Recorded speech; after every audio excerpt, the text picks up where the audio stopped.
ఓం నమో వెంకటేశాయ. స్వాగతం తిరుమల యాత్రా ఛానెల్కి. ప్రతి సంవత్సరం తిరుమలలో జరుగే అత్యంత ఘనమైన ఉత్సవం శ్రీవారి సాలకట్ల బ్రహ్మోత్సవం. ఇది భగవంతుడైన శ్రీ వెంకటేశ్వర స్వామికి అంకితమైన 9 రోజుల మహోత్సవం. బ్రహ్మోత్సవం అనే పదానికి అర్థం బ్రహ్మదేవుడు నిర్వహించిన ఉత్సవం అని.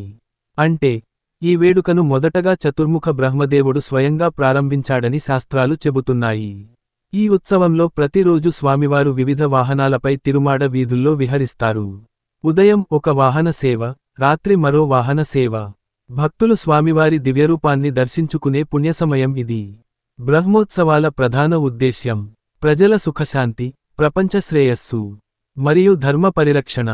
ఉత్సవం మొదలయ్యే ముందు అంకురార్పణం, తర్వాత ధ్వజారోహణం, తదుపరి రోజుల్లో వాహన సేవలు, ముగింపుగా చక్రస్నానం మరియు ధ్వజావరోహణం జరుగుతాయి. ఈ మొత్తం కార్యక్రమం వైఖానస ఆగమ శాస్త్రం ప్రకారం నిర్వహించబడుతుంది. ప్రతి ఆచారం వెనుక ఒక దైవార్థం ఉంటుంది.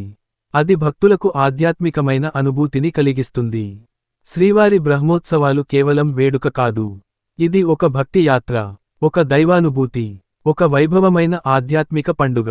ఈ సిరీస్లో మనం ప్రతిరోజు జరిగే ఆచారాలను, ప్రతి వాహన సేవ వెనుక ఉన్న అర్థాన్ని సులభమైన తెలుగులో తెలుసుకుందాం. మరి ఈ దైవయాత్రలో మీరు కూడా మా వెంట ఉండండి. ఛానెల్కి సబ్స్క్రైబ్ చేసి గంట గుర్తును నొక్కండి. తిరుమల నుండి ప్రతిరోజు అప్డేట్స్ అందుకోవడానికి. ఓం నమో వెంకటేశాయ.